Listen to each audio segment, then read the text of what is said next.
Hello' কি খবৰ? আশা কৰোঁ সকলো ভালেই আছে। আজি ক'ত আহি আছোঁ জানেনে? যিহেতু ভাগিন আৰু বা আছেহি, যিহেতু নিবিছৰ ছামাৰ ভেকেশ্যন চলি আছে, সেইকাৰণে আমি ওলাইছিলোঁ ডিব্ৰুগড়লৈ বুলি সৰু বাহঁতৰ ঘৰলৈ। আৰু যিহেতু ভাগিনক মানে বহুত ছিট থাকিলেও আমাৰ নিবিছ আকৌ এনেকৈ মানুহৰ বেক চাইডেহে বহে।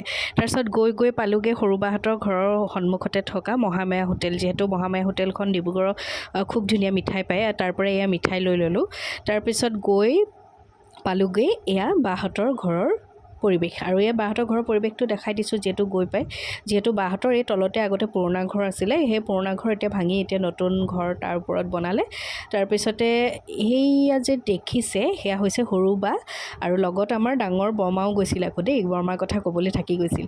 তাৰপিছতে এয়া বাই লৈ গৈছেহি আগবঢ়াই, আৰু গৈ পায়ে দুৱাৰ সন্মুখৰ পৰাই আমাৰ লেকচাৰ মানে আৰম্ভ হৈ গ'ল। যিহেতু বাহঁতৰ ঘৰ যোৰহাটৰ পৰা, যিহেতু সিহঁতি ডিব্ৰুগড়ত থাকে, সেই ডিব্ৰুগড়ত ঘৰ, সেইকাৰণে মানে আমাৰ প্ৰায়ে যোৰহাটত হোৱাহেঁতেন গৈ থাকিলোহেঁতেন, কিন্তু মাজে মাজেহে যোৱা হয়, কাৰণ ডিব্ৰুগড়ত যিহেতু অকণমান দূৰ হৈ যায়। যোৰহাটত আমাৰ ঘৰৰ পৰিয়ালসমূহ আছে, আৰু ডিব্ৰুগড়তো আছে, মৰাণত আছে, তিতাবৰত আছে, তেনেকৈ আমাৰ পৰিয়ালবোৰ আছে।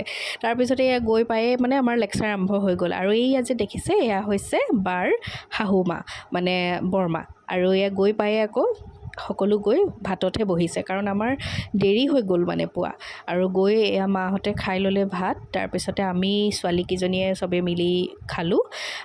তাৰপিছত বায়ে খুব ধুনীয়াকৈ মাটন, মাছ আৰু এয়া ঘৰতে দহি বৰা বনাইছিলে, যিহেতু সেইদিনা খুব বেছি গৰম আছিলে বাহিৰত। তাৰপিছত খাই মেলি এয়া আমি সকলোৱে কথা পাতি আছোঁ। তাৰপিছতে ভাবিলোঁ অকণমান শুই লওঁগৈ। তাৰপিছত ভাবিলোঁ নাই, নুশুওঁ, ৰুমটো চায়ে গুচি আহিলোঁ, যিহেতু আমাৰ কথা মেইন ন। তাৰপিছত আহিলোঁ সকলোবোৰ এটা ৰুমৰ ভিতৰত।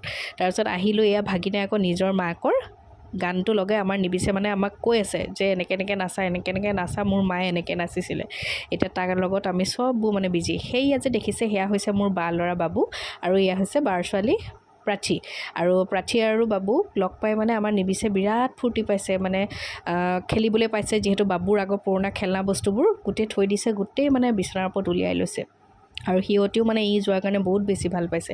সিহঁতৰ কলেজ স্কুল বন্ধ, সেইকাৰণে খুব বেছি ভাল পাইছে। তাৰপিছত আমি দেখিছেনে, বা মই, দেউতা, বৰমা সকলোৱে কথা পাতি আছোঁ। তাৰপিছত প্ৰাচীয়ে আকৌ মোক একদম পুৰণা ফটো এখন দেখালে, যে তুমি আগতে কেনেকুৱা আছিলা চোৱা। তাৰপিছত চালোঁ, তাইৰ বাৰ্থডে ফটো আছিলে।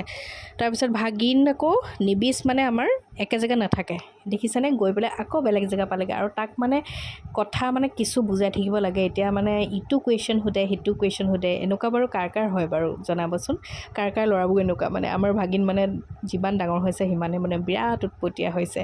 তাৰপিছত এয়া বাহঁতৰ ওপৰৰ মানে পৰিৱেশ, আৰু ওপৰলৈ গ'লোঁ। ওপৰত এয়া দেখিছে নিবিছে গৈ গোটেই খেলনা বস্তুৰ মাজত বহি আছে, আৰু সিহঁত দুটাও লগে লগে তাৰ লগতে ঘূৰি ফুৰিছে, যিহেতু তাহাঁতিও তাৰ লগত খেলি খুব বেছি ভাল পাইছে বহুত দিনৰ মূৰত লগ পাই। তাৰপিছত সিহঁতি আকৌ খেলনা বস্তুও দিছে, দি পেলাই এইয়া বাবুক সিফালৰ পৰা ইফালে মানে ঘূৰাই ফুৰাইছে। এয়া বাবু ৰুম পালেগৈ। তাৰপিছতে সন্ধিয়া হৈ আহিলে, তেনেকুৱাতে লক্ষীয়ে খুব ধুনীয়াকৈ চাহ একাপ বনাবলৈ গৈছে, আৰু চাহ একাপ খালোঁ তাইৰ হাতৰ। আৰু সেইয়া যে দেখিছে সেয়া ভিনদেউ যিহেতু দিনত অফিচ গৈছিলে, আহি পাই কিবা ঘৰৰ কিবা অকণমান গ্লাছৰ কিবা কাম আছিলে, সেয়া কৰি আছে, মানে মিস্ত্ৰী লগাই। তাৰপিছত এয়া সন্ধিয়াৰ পৰিৱেশ, যিহেতু গৈ পাই চাহ নাখালোঁ, চাহ তাহ খাই মেলি এয়া আকৌ ঘৰলৈ যাওঁ বুলি ওলাইছোঁ। এয়া নিবিছক কৈ আছোঁ ওলোৱা, সি নোলাই, এতিয়া শুবলৈ লাগিলে। তাৰপিছত চবেই ফটো মাৰিবলৈ ল'লোঁ। তাৰপিছত ভিনদেউয়ে কৈছে মই বোলে এইফালেদি মূৰটো উলিয়াই দিম, হ'বনে নহয়, কৈ জিতি মানে জমাই আছে।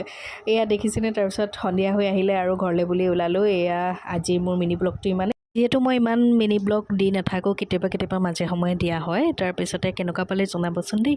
Bye bye.